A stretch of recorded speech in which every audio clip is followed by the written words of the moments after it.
히브리서 2장 11절부터 18절까지입니다.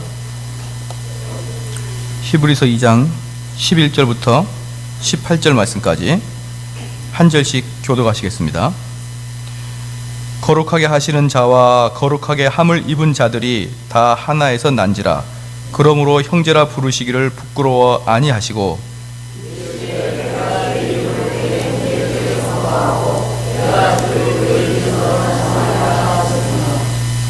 또다시 내가 그를 의지하리라 하시고 또다시 볼지어다 나와 및 하나님께서 내게 주신 자녀라 하셨으니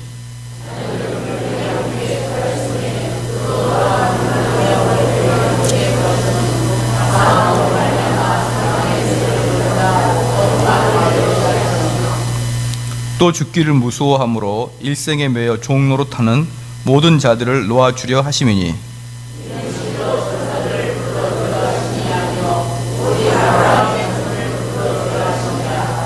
그러므로 저가 범사의 형제들과 같이 되심이 마땅하도다. 이는 하나님의 일에 자비하고 충성된 대제사장이 되어 백성의 죄를 구속하려 하심이라. 시험받은 자들을 능히 도우시리라. 아멘. 오늘은 하이델베르그 요리문답 36문항 보겠습니다. 36문항 제가 문을 읽으면 답을 읽어주시기 바랍니다. 그리스도의 거룩한 잉태와 탄생으로 당신은 어떤 유익을 얻습니까?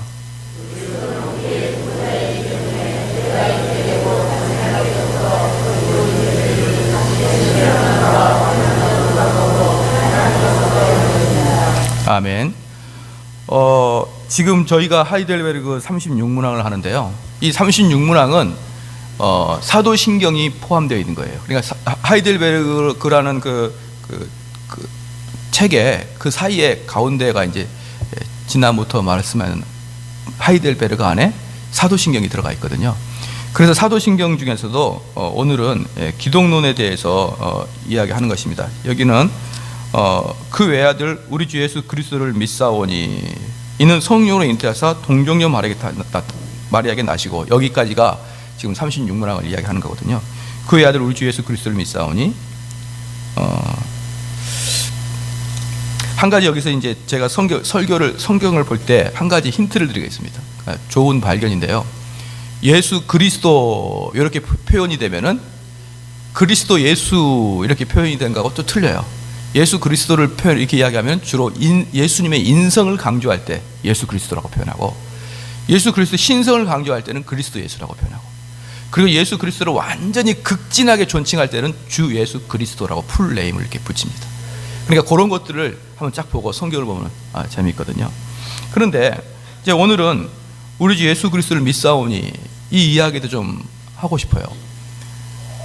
사도신경은 12센텐스로 되어 있습니다.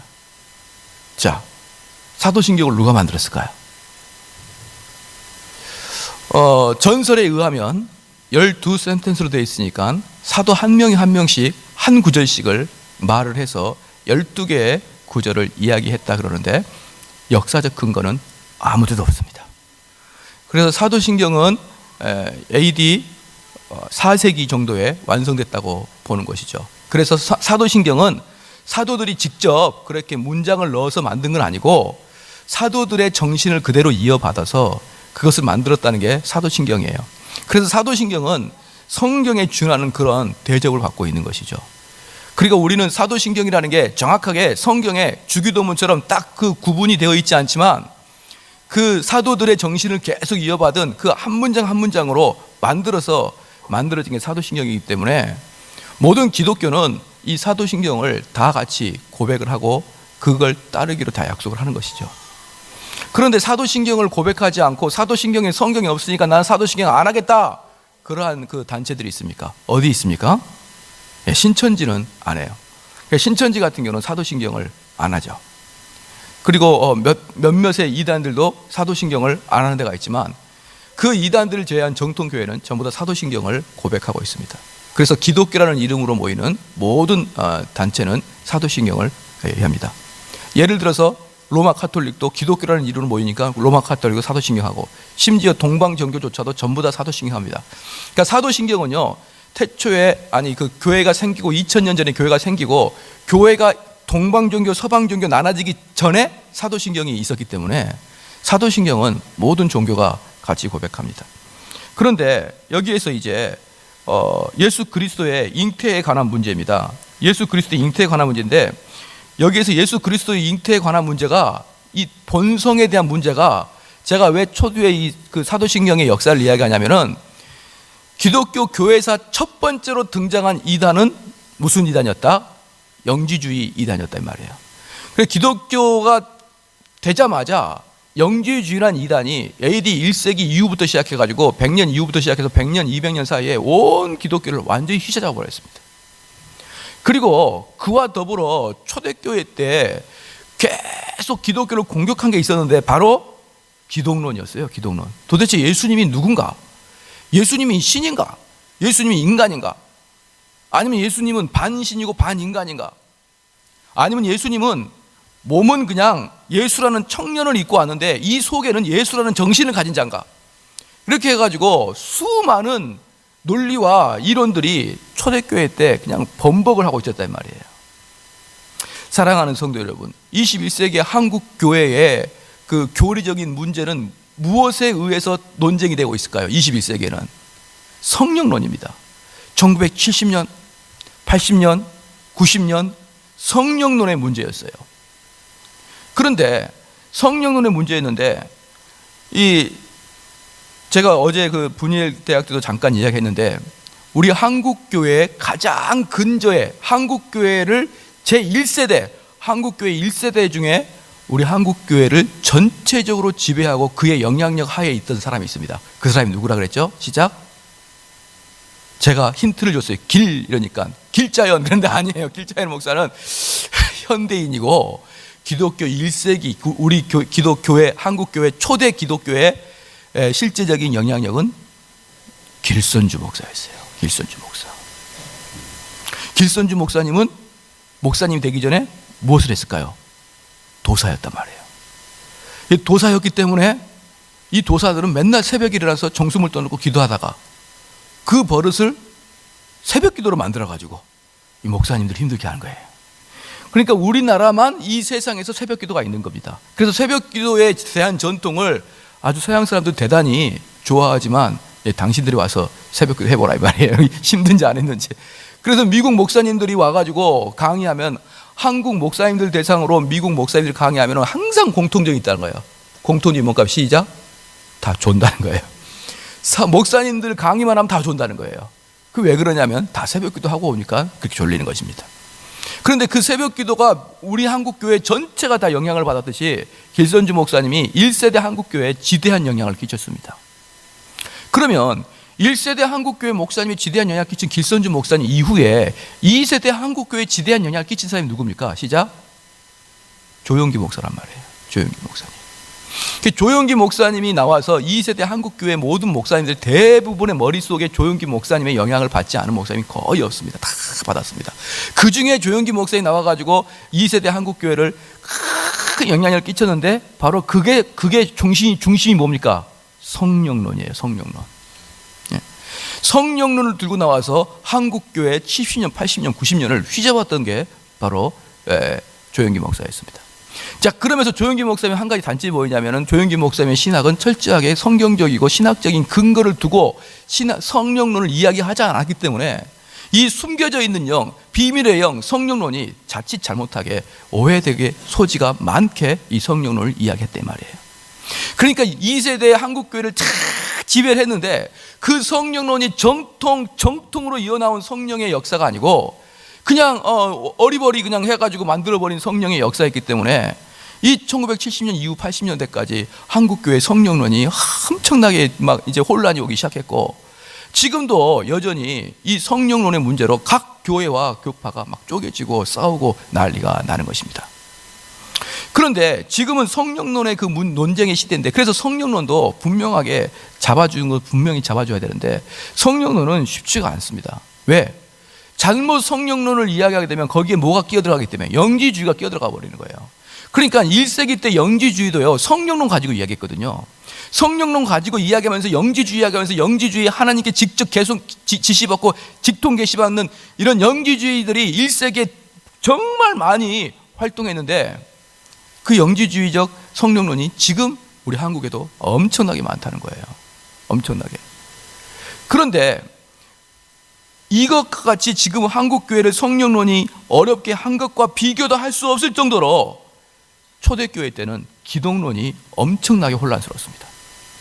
그러면 여러 가지 이론이 있었는데 결국 기독론으로서 마지막으로 최종적으로 기독론에서 어떻게 결정이 됐냐, 니케아 종교회의에서 예수 그리스도는 완전한 인간이요 완전한 하나님이라는 것을 결정을 딱 내렸습니다. 아시겠죠? 그 전까지, 이 니케아 회의가 일어나기 전까지는 수많은 논쟁들이 있었단 말입니다. 예수님은 환영에 불과하다는 거예요. 이런 게 있습니다. 예수라는 사람이 오셨는데 그 예수가 물가를 그냥 걸어 다니지 않습니까? 그죠? 그런 걸 보니까 예수님은 우리 홀로그램처럼 눈에는 보이는데 실질적인 육체를 가지고 있지 않는 환영에 불과하다라는 그런 이론도 상당히 많았었고요. 또 예수님은 원래는 그냥 예수라는 청년이었었는데 세례 요한한테 세례를 받을 때 하늘에서 뭐가 내려오는 겁니까? 성령이 비둘기같이 내려오면서 그때 바로 예수님이 자기가 메시아구나라는 것을 인식하기 시작한 그러한 종파도 있었고요. 그리고 많은 종파가 있었는데, 그런데 예수님은 완전한 인간이요 완전한 신이라는 것을 성경을 근거로 이렇게 이야기하는 것입니다. 할렐루야. 제가 그때 교회사의 이야기를 한마디 하겠습니다. 이 아리우스라는 사람이 있었습니다. 아리우스라는 사람이 있었는데, 이 아리우스라는 사람은 이름이 예쁩니까? 안 예쁩니까? 아리우스. 예뻐요? 안 예뻐요? 벌써 이상한 수수가 있는 게 이상하잖아요. 아리까리 하잖아요. 아리우스가 벌써 안 좋은 사람이에요. 이 아리우스가 뭐라 그랬냐 그러면은 우리 예수님과 하나님은 성부와 성자의 관계인데 어떻게 아버지랑 똑같이 태어날 수가 있냐 이 말이에요. 그럴 수는 없다. 버릇없다 그건. 아버지하고 아들은 0.1조 차이라도 차이가 있는 거다. 아버지가 됐고 곧바로 아들이 될 수는 있어도 어떻게 똑같이 태어나서 나는 아버지 나는 아들 이렇게 될 수가 있냐. 그건 말도 안 되고 버릇도 없는 짓이다. 그렇게 이야기하면서 뭐라고 그랬느냐, 아리우스가 말하기를 우리 예수님이 이 지상에서 아니 계실 때가 한 번쯤은 있었다는 거예요. 즉 이 지상에서 우리 성부 하나님만 홀로 계실 때가 있었다 이 말이에요. 우리 성부 하나님이 홀로 먼저 계셔야 그 다음에 아들이 나오든지 딸이 나오든지 그러는 것이지, 둘이 똑같이 동일하게 있을 수 없다는 것입니다. 그래서 아리우스가 뭐라고 그랬냐 그러면, 우리 하나님은 태초부터 계셨고 그 태초부터 계셨던 그 하나님에 의해서 순간적으로 나타나는 게 바로 우리 예수님이다 라고 이야기하면서 그 예수님을 창조하시고 예수님을 그 아들로 삼으셨다라고 아리우스가 이야기하는 것이에요. 그러니까 이 아리우스는 우리 예수님을 뭐라고 표현했냐면 유사 본질이라고 이야기했어요. 그런데 실질적으로 성경에서는 유사 본질이 아니라 동일 본질이거든요. 하나님과 예수 그리스도는 본질적으로 똑같아 이 말입니다. 지금 우리 제목이 뭡니까? 오늘 그리스도의 두 본성입니다. 그리스도의 두 본성 중에 첫 번째 본성이 뭡니까? 그리스도의 인성이에요. 그 다음에 두 번째 본성이 뭡니까? 그리스도의 신성입니다. 예수 그리스도는 두 본성 한 위를 가지고 있습니다. 뭐 어렵지 않죠. 삼위할 때, 삼위일체할 때 이위이신 예수 그리스도는 한 명의 위격과 두 개의 본성을 가지고 있는데 그 두 본성 중에 하나의 본성은 인격이고 하나의 본성은 신성이란 말입니다. 그런데 이렇게 인격과 신성을 가지고 있는 그 예수님께서는 태초에 있을 때 아들로 있었는데 그 아들로 있을 때 우리 하나님과 똑같은 본질, 똑같은 본성, 똑같은 본체가 아니고 조금 차이가 있다. 예. 아리우스가 그렇게 이야기하니까 수많은 성도들이 뭐라 그러냐면 머리를 끄덕끄덕 그러면 그 일리가 있네 이렇게 이야기한 거예요. 그럴 때 아타나시우스라는, 벌써 아타나시는 이름이 클린하고 좋잖아요. 이 아타나시가 딱 나타나가지고 말 같은 소리 하지 마라. 성경 어디에 그렇게 나와 있느냐? 성경에는 하나님과 아버지가 똑같다고 하나이라고 분명히 나와 있는데 왜 그러느냐? 그래서 둘이가 빵 싸웠습니다. 빵 싸웠는데 동일 본질은 헬라어로 호모우시우스예요. 호모우시우스. 호모가 똑같다는 거예요. 그런데 유사 본질은 호모우시우스에서 가운데 아이자가 하나 들어갑니다. 이걸 헬라어로 오이타라 그러는데 호모이우시우스예요. 그러니까 아리우스는, 이 아리까리안 아리우스는 호모이우시우스라 그래요. 이 발음도 어려워요. 그러니까 아타나우시가 말도 하지 마라, 그것은 호모우시우스다, 이렇게 얘기한 거예요. 그러니까 이걸 보고 있다가 그때 왕이 야 뭐라고? 뭐라고? 이렇게 하면서 뭐 그 사람 왕은 알아듣지도 못하는 거예요. 그런데 그럼 아타나우시우스 네가 가지고 있는 게 뭐냐 그랬더니 이거 보세요. 호모우시우스입니다. 아리우스는 뭐냐? 호모이우시우스입니다. 뭐야? 아이자 하나밖에 차이가 안 나잖아. 이렇게 이제 왕이 이야기한 거예요. 에? 뭐 이런 걸로 싸우냐? 자, 서로 손잡고 화해해라. 왕이 이렇게 얘기했습니다. 사랑하는 성도 여러분, 하나님 말씀의 전문가가 아닌 사람들은요, 그 정도 차이는 손잡고 야 이런 것 때문에 우리 싸우지 말자, 우리 사이좋게 지내자, 사랑이 최고지. 야 사랑 깨고 우리 관계 깨고 서로 상처 주고 그리고 하나님 말씀 지킨다는 게 말이 되냐? 손잡았을 거예요. 그런데 아타나시우스하고 아리우스는 왕이 생각한 것과 전혀 딴판으로 더 왼수가 되고 맙니다. 절대로 둘이는 협의를 안 해요. 그러다가 처음에 콘스탄틴 황제가 아타나시우스는 네가 옳다 이렇게 재판해 줬어요. 그리고 아리우스를, 그 유사 본질 아리우스를 정죄해서 그 사람을 이단으로 추방했습니다. 그리고 세월이 한 20년 흐르는데 놀랍게도 다시 왕이 내가 잘못했다, 아리우스 네가 맞다, 아타나시우스가 틀리다, 그래가지고 아타나시우스가 엄청난 고난과 옥살이를 합니다. 그리고 한때는 아타나시우스의 그 동일 본질, 하나님과 예수님이 동일한 본질이다, 동일한 신이다, 이렇게 이야기했을 때 수많은 사람이 아타나시우스의 이야기를 듣고 맞아, 하나님과 예수님은 동일한 분이시여, 이렇게 믿었던 사람이 많았었는데 아타나시우스가 감옥에 갔다 나와 보니까 모든 교인들이, 전체 교인들이 아리우스 이론을 따르고 있더라 이 말이에요. 아리우스 이론을 따르고 있더라. 그래서 전부 다 뭐라고 얘기하냐면 우리 예수님은 하나님과 똑같은 게 아니고 하나님이 만드신 최고의 피조물이다라고 이야기했어요. 예수님을. 그럴 때 모든 사람이 아타나시우스를 다 배격했습니다. 아타나시우스가 집에 혼자 외롭게 쓸쓸히 앉아 있는데 그의 친구가 아타나시우스한테 와가지고 이렇게 합니다. 야 아타나시우스, 이 세상 사람들이 널 다 싫어한다, 이렇게 이야기하니까 아타나시우스가 뭐라고 그랬습니까? 시작. 나도 세상을 싫어한다, 이렇게 얘기했어요. 그렇게 하면서 지켜냈던 게 하나님과 예수님은 동일 본체시다는 거예요. 할렐루야. 그냥 우리가 하나님 예수 그리스도는 두 가지의 본성이 있습니다. 우리 두 가지 본성이 있고 한 분은 신성이고 한 분은 인성입니다. 이렇게 논리적으로 간단하게 이야기하지만 예수 그리스도와 하나님이 동일 본체시라는 것을 증명해내기 위해서 아타나시우스라는 젊은 목사가 나중에 80살 늙어 죽을 때까지 그 아이자 하나 빼는 것에 인생 다 걸어서 건져놓은 것입니다. 우리는요 이런 분들에 대해서 얼마나 감사해야 되는지 모릅니다. 만약에요 아타나시우스가 그래 나도 이제부터 사랑하는 마음을 가지고 이제 나도 그렇게 할게 하면서 그걸 포기를 딱 했다 그러면은 우리 예수님이 어떤 분으로 됐느냐? 우리 예수님이 어떤 분으로 됐느냐? 공자와 소크라테스와 부처와 같은 그런 정말 고귀한 성인 군자가 되어 있을 것입니다. 단 무엇이 되어 있지 않고 하나님이 되어 있지 않고. 자, 그러므로 제가 신성에 대해서 말씀을 드리겠습니다. 지금도 아리우스 파들처럼 예수 그리스도를 인간적인 관점을 극대화시키는 사람들이 있습니다. 어떤 사람이냐 그러면 예수 그리스도를 통해서 자꾸 도덕적인 그거 뭔가를 도덕성을 배우려고 하는 자들이에요.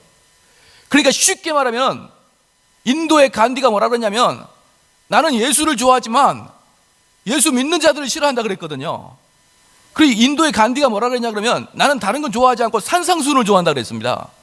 인도의 간디는 예수 그리스도를 하나님이요 신으로 보지 아니하고 예수 그리스도가 나의 도덕적인 선생이요 내 삶에서 그 사람을 본받고자 하는 그러한 자로 삼아버리는 게 예수 그리스도예요. 사랑하는 성도 여러분, 우리 예수님 본받아 살 수 없습니다. 왜? 그는 신이니까. 그는 하나님이기 때문에 우리의 모범은 예수 그리스도가 아니에요. 우리의 모범은 바울이고 베드로죠. 우리 예수님은 신입니다. 그런데 많은 사람들이 예수 그리스도를 본받아 예수 그리스도 같이 낮은 자를 위해서 살아간다 그러면서 예수 그리스도를 통해서 구원자요 신이요 나를 구원시키는 그런 하나님으로 섬겨서 그에게 나의 구원의 문제를 해결하지 않고 예수 그리스도가 가르쳐준 도덕적인 윤리요 규범이요 그것을 따라 사는 것이 멋이요 무슨 기독교로 잘 사는 거라고 생각하는 사람들이 있습니까? 없습니까? 많다는 거예요. 바로 그 부분이 우리 예수님을 인간으로 다운시키는 것입니다. 지금도 많은 사람들이 우리 예수님이 누가 피조물이라고 그럽니까? 우리 예수님을 누가 하나님이 만드신 자라고 합니까? 그렇지 않아요. 말은 그렇게 하지 않지만 실질적으로 예수님이 신이요 하나님인 것을 섬기지 아니하고 그래서 우리의 구원의 문제, 우리의 믿음의 문제를 예수님께 투영하지 아니하고 예수님의 가르침, 예수님의 산상순을 따라서 가르치는 삶 그렇게 살아가는 경우가 너무너무 많다는 거예요. 사랑하는 성도 여러분, 그렇다고 하나님 말씀을 순종하지 말란 말이 아닙니다. 예를 들어 보겠습니다. 공자의 가르침이 있죠. 공자의 가르침은 어떻게 살아라 그 말이 딱 저에게 떨어지지 않습니까? 그러면 그래 내가 뭐 사회를 위해서 살지 이렇게 다짐을 하도록 공자의 가르침은 나를 설득합니다. 맞다. 공자 말이 맞다. 나도 그렇게 살겠다. 그래서 공자의 가르침은 정대운이를 통해서 결심하게 하고 결단하게 합니다. 근데 예수님의 가르침은 어떻게 합니까? 맞다. 이 말이 맞다. 그렇게 이야기하는데 그냥 맞다가 아니고 누가 들어온다 그랬어요? 시작. 말씀을 통해 성령이 들어온단 말이에요. 성령이 들어와서 이 마음의 감동이 아니라 이 마음의 본질 자체를 바꿔버리는 겁니다. 그래서 이것을 수행할 수 있도록 하는 거예요. 즉 공자나 예수님이나 가르친 내용은 비슷한 것 같은데 이 공자의 가르침은 우리를 윤리적이요 도덕적으로 그 일을 할 수 있게 하는 것이고 예수님의 가르침은 윤리적이요 도덕적으로 하는 게 아니고 성령이 내 마음의 본질을 바꿈으로 그 일을 좋아하게끔 하면서 그 일을 순종하게끔 한다 이 말입니다. 그러므로 사랑하는 성도 여러분, 예수 그리스도의 가르침을 그냥 도덕적인 선생으로 알아가는 것, 그것은 바로 예수님을 신성을 부인하는 것 똑같아요. 공자의 가르침과 부처의 가르침과 아니면 다른 유명한 어떤 사상가들의 가르침을 따라가듯이 예수님 성경 있고 그대로 따라가는 것은 성령의 역사와 믿음의 구원의 역사가 없이 그냥 그 읽고 내가 긍정하고 간디처럼 내가 산상수훈처럼 살아가야겠다 이렇게 마음먹는 것은요 예수님이 신성을 부인하는 자들입니다. 두 번째, 이제 오늘 두 번째 인성의 문제인데요. 오늘 본문 말씀 14절 같이 한번 읽겠습니다. 시작.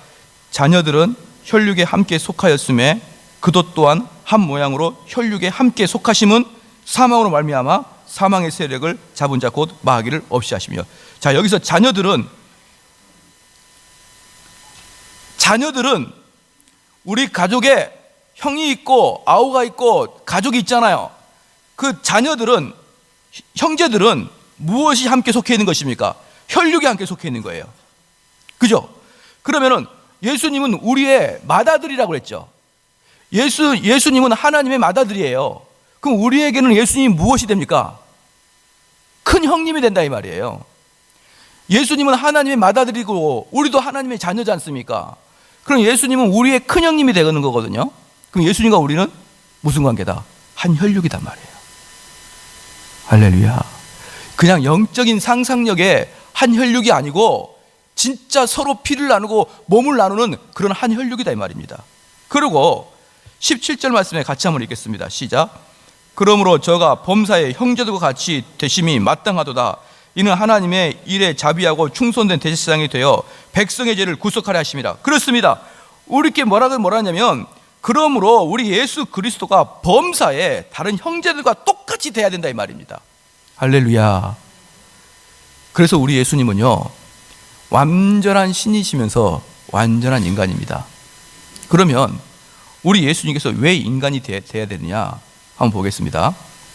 왜 인간이 돼야 되느냐? 이 세상에 죄가 없을 때 누가 죄를 지었습니까? 인간 아담이 죄를 지었습니다. 아담이라는 것은 히브리 말로 그냥 사람이라는 뜻이에요. 아담이 죄를 지었습니다.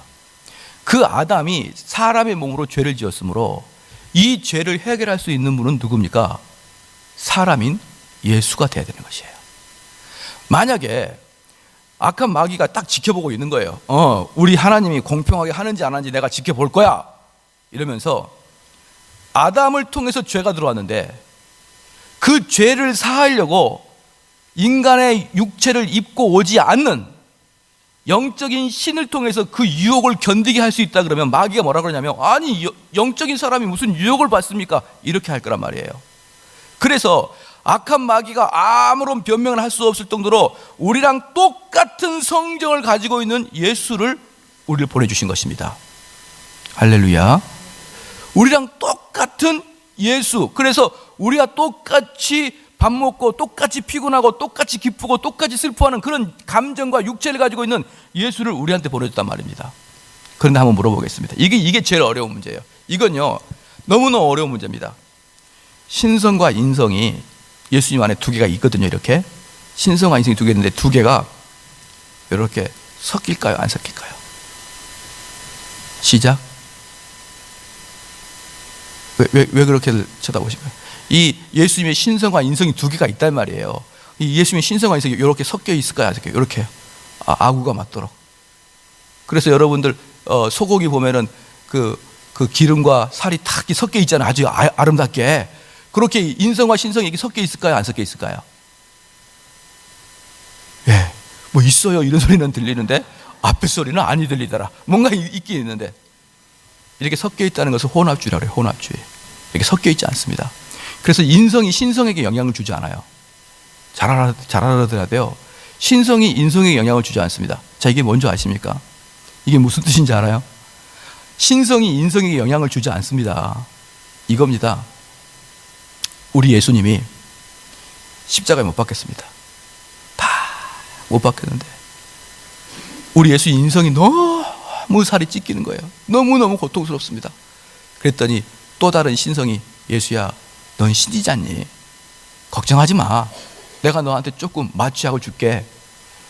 원래 신은 고통당하지 않거든요. 그러니까 인성을 다 가지고 고통을 당하고 있는데 우리 신성이, 야 내가 있지 않냐? 참아라. 내가 그리고 너가 좀 더 덜 고통스럽게 내가 해줄게. 그렇게 하지 않았습니다. 우리 인성이신 예수님과 신성이신 예수님 섞여 있지 않습니다. 완전히 구별되어 있습니다. 그래서 그것을 두 본성이라 그러는 거예요. 이 당시에 예수 그리스도를 한 본성, 즉 인성과 신성이 한 울타리 안에 뭉쳐 있다 이렇게 말했던 이단들도 잊었습니다. 그런데 그 결과가 뭐냐? 인성과 신성은 완전히 구별됐고 서로에게 영향력을 주지 않는다는 거예요. 그러므로 사랑하는 성도 여러분, 예수님 배고플 때 신성이, 야 너는 신인데 뭐 배고프냐 이렇게 했을까요? 안 했을까요? 안 했다 이 말이에요. 신성이 전혀 인성이신 예수님에게 관여하지 않습니다. 그러면 물어보겠습니다. 우리 예수님은 지금 여기서도 18절 한번 읽겠습니다. 시작. 자기가 시험을 받아 고난을 당하셨은즉 시험 받은 자를 능히 도우시네. 이 말씀이 뭐냐면, 우리 예수님이 시험 받을 때, 자 여기 한번 봐볼까요? 우리 좀 피곤도 하죠. 네. 피곤도 하지만 인성과 신성, 이거 2세기 때 논의되는, 2세기 3세기 논의되는 이런 논의를 설교하려니까 저도 힘들긴 하네요. 자, 인성과 신성이 분리돼서 완벽하게 인간이라는 것이 우리한테 어떤 도움을 주느냐? 예수님께서 그 온갖 고난과 유혹을 당하셨죠. 근데 온갖 고난과 유혹을 당하셨는데 예수님이 그 유혹에 넘어지셨습니까? 안 넘어지셨습니까? 안 넘어졌죠. 그때 온갖 유혹을 당할 때 예수님이 그 산꼭대기에 올라가가지고 천하만국을 보이면서 너가 나한테 절만하면 이걸 다 주겠다. 그럴 때 예수님 마음속에 나 신이야 신 이렇게 했을까요? 안 했을까요? 안 했어요. 신의 개념이 그때는 그런 순간에는 시험 받을 때는 신의 개념을 전혀 배제해야 됩니다. 온전히 인간으로서 사탄한테 시험을 받는 거예요. 만약에 그가 천사고 영이고 신이었으면 아무런 유혹을 받지 않죠. 어떻게 신이 유혹을 받을 수 있습니까? 그런데 그 인간에게 시험을 할 때, 예수라는 사람에게 시험을 할 때 그때 어떠한 신성도 예수님을 옹호하거나 예수님을 변호하지 않고 오직 인간 예수가 마귀한테 1대1로 시험을 받았습니다. 그럴 때 우리 예수님은 그 유혹에 넘어가지 않았습니다. 자, 이것은 무엇을 의미하는 줄 아십니까? 여러분들도 예수님처럼 유혹을 이길 수 있다는 거예요. 예수님, 그래서 지금 18절 다시 한번 읽겠습니다. 시작. 자기가 시험을 받아 고난을 당하셨은즉 시험받은 자들을 능히 도우시느니라.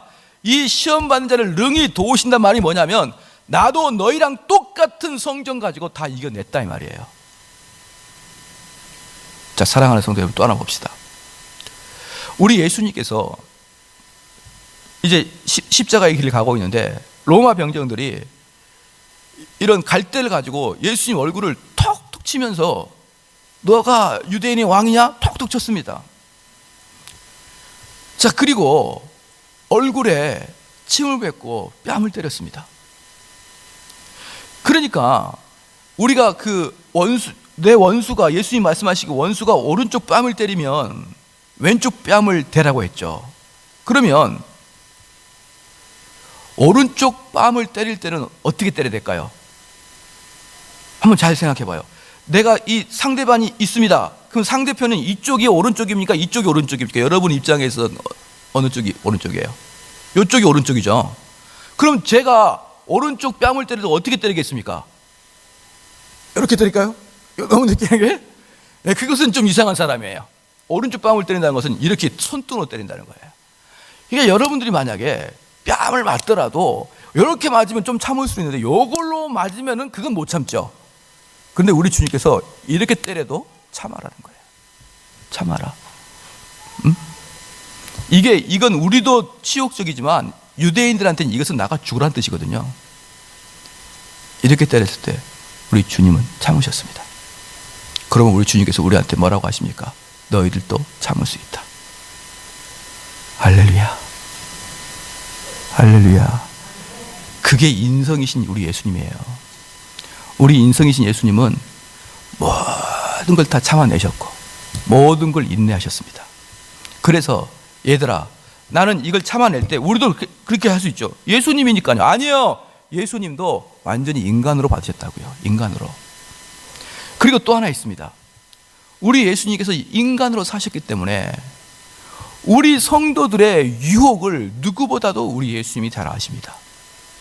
우리 성도들의 연약한 면을 우리 예수님도 누구보다 잘 아십니다. 왜? 그 길을 걸어갔기 때문에.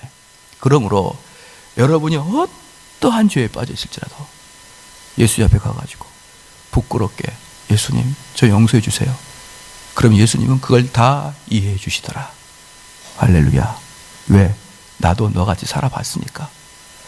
나도 너처럼 살아보니까 힘 들긴 들더라. 응?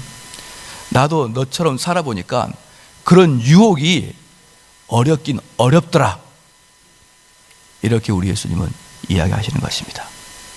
사랑하는 성도 여러분, 그러므로 우리 예수님께서 시험받아 우리랑 똑같은 몸을 가지고 시험받아서 이 땅에 고난당하신 것은 우리에게는 도움이고 우리에겐 위로요, 우리에게는 한량없는 기쁨인 것을 주 예수의 이름으로 축원합니다. 그 다음에 신성입니다. 이 신성은 그러면은 예수 그리스도가 이제 또 신성에서 재밌는 이야기가 있는데 네스토리우스라는 사람이 있어요. 네스토리우스 이름이 이쁩니까? 안 이쁩니까? 이쁘지 않잖아요. 네스토리우스. 그래서 네스토리우스 뭐라 그러냐 그러면은 원래 예수님은 건장한 청년이었는데 그 예수님의 그 영혼에 말씀의 영이 들어갔다고 이야기하는 거예요. 근데 말은 어려워요. 예수님의 그 원래 그 청년의 몸에 예수님의 그 영혼 속에 말씀과 성령의 영이 들어감으로 인해서 예수가 메시아가 됐다라고 이야기합니다. 근데요, 그 뭐랑 똑같냐면은 그냥 여러분들이 기도원에서 은혜 받고 성령이 들어왔다는 뜻이에요. 그 네스토리우스가 그랬습니다. 그래서 원래 예수님은 인간이었는데 신성화됐다라고 이야기해가지고 네스토리우스를 이단으로 척결했습니다. 근데 그 이단이 어디로 간 줄 아십니까? 재밌어요. 네스토리우스라는 사람이 한 500년 됩니다. 500년 AD 500년 그때 사람인데 버림을 받았습니다. 그 네스토리우스 어디로 갔냐면은 이단으로 몰려가가지고 페르시아로 가요. 페르시아가 지금의 어딘 줄 아십니까? 지금의 이란입니다. 이란. 중동으로 네스토리우스가 갑니다. 중동에서 조금만 동쪽으로 가면 누가 있을까요? 중동에서 좀만 동쪽으로 가면 어느 나라가 있을까요? 중국이 나오잖아요. 그래서 지금부터 1500년 전에 중국에 기독교가 들어가요. 그게 바로 네스토리우스파, 이단. 중국에서는 그 경교라고 말합니다. 경교가 중국에 들어갔는데 그때가 중국 무슨 나라냐면 당나라 시대 때입니다. 우리나라 신라 시대. 그런데 불국사에서 토구를 조사해 보니까 십자가가 나왔어요. 네, 여러분은 아무도 안 놀라는데 나는 신학교에서 그걸 듣고 깜짝 놀랐어요. 1500년 전에 우리나라에 기독교가 들어온 거예요. 할렐루야. 이단이 이단이 딱 들어왔는데 네, 정확한 역사적인 문건은 없지만 그 경교가 페르시아 가 있고 그 다음에 중국 가 있고 일본 간다는 거 역사적 문건이 나와요. 근데 한국에 갔다는 역사적 문건은 없습니다. 근데 그 신라시대 때, 통일신라시대 때 그 석굴암 굴에서 십자가 모양이 나왔다는 것을 유추해 봤을 때 그 네스토리우스의 학파가 유럽을 거쳐 중국을 거쳐 한국까지 왔다는 설이 지배적인 것이죠. 사랑하는 성도 여러분, 그 네스토리우스는 뭡니까? 예수님은 뭐다? 완전한 신이 아니다라는 걸 증명한 거예요. 그래서 그 사람들은 어떻게 신앙생활을 했느냐? 그 사람들이 경교를 중국에서 할 때 어떻게 생각했느냐? 중둘 부처님 섬기듯이 그렇게 했어요. 자기의 공로와 자기의 열심과 자기의 노력으로 선을 행하고 그걸로 구원을 얻으려고 하는 중이랑 똑같이 했다는 거 아시고 계셨습니까? 그러니까 통일신라 시대 때 그렇게 불교가 활발했던 우리나라에 그 경교 네스토리우스파가 들어오는 게 쉬웠던 것이에요. 그럼 왜 예수 그리스도가 신이어야 되느냐? 만약에 보겠습니다. 제가 볼게요. 여러분들 만약에 예수님은 한 분 돌아가셨습니다. 한 분 돌아갔는데 그 2000년 전에 돌아가셨어요. 근데 모든 사람이 예수님 믿으면 구원 받습니까? 안 받습니까? 받잖아요. 예수 믿는 모든 사람은 구원 받습니다. 그러면 예수님은 한 분 돌아가셨는데 그 한 분의 피가 얼마나 많이 나왔길래, 한 분의 피가 얼마나 태평양 바다만큼이나 많길래 그 한 분의 공로로 수천만 명의 사람들이 구원을 받을 수 있단 말입니까? 예수님 한 분이 돌아가심으로 인해서 한 명이 구원받았다 그러면 이해를 하겠습니다. 아니요. 예수님이 돌아가심으로 예수님 시대 때 그 많은 사람들이 죽었다 그러면 이해를 받겠습니다. 근데 예수님 한 분 돌아가셨는데 2000년 후에 지금 나에게도 왜 예수님의 피에 공로가 있냐 이 말이에요. 왜 그럴까요? 우리 예수님은 하나님이시기 때문에. 할렐루야. 우리 예수님은 그 하나님의 공로가 신이기 때문에 무한대입니다. 우리 하나님은 시작과 끝이 없는 무한대입니다. 그래서 예수 그리스도 한 명의 죽음은 이 지구상의 모든 사람을 능히 살릴 수 있는 능력을 가지고 있는 피인 것입니다. 그러므로 예수님은 완전한 인간이 되어야 될 것이고 예수님 완전한 신이 되어야 됩니다. 왜 예수님은 완전한 인간이 됩니까? 예수님 완전한 인간으로 우리를 끝없이 이루어 주십니다. 방금 히브리서 2장 18절 말씀에 우리를 모아사, 아니 2장 17절 말씀에 그러므로 저가 범사의 형제들과 같이 되심이 마땅하도다. 이는 하나님의 일에 자비하고 충성된 누구? 대제사장이 되게. 대제사장의 특징이 무엇입니까? 위로하고 용서하고 죄를 해결하는 걸 선포하는 게 대제사장의 일이죠. 그 일을 누가 하는 거예요? 육적인 그리스도. 이렇게 말하면 좀 뭐하죠? 육이신 그리스도, 인간이신 그리스도, 바로 그분에 의해서 우리 예수님은 대제사장이 되는 것이에요. 할렐루야. 그래서 우리는 그분에게 가면 항상 위로를 받는 거예요. 그 인간이신 예수님께 가면 항상 위로를 받는 것입니다. 그러나 우리의 이 한량없는 무한대한 이 죄를 우리 신이시고 영이신 하나님이신 예수의 보혈의 피로 우리는 모든 게 해결되는 것입니다. 너무너무 감사해요. 그래서 우리 예수님은 완전한 인간이요 완전한 신으로 와야 되는 거예요. 이 싸움이요, 초대교회 300년 동안 이것 때문에 기독교가 완전히 깨질 뻔했어요. 근데 그것을 우리 믿음의 선배들이 끝까지 지켜나갔습니다.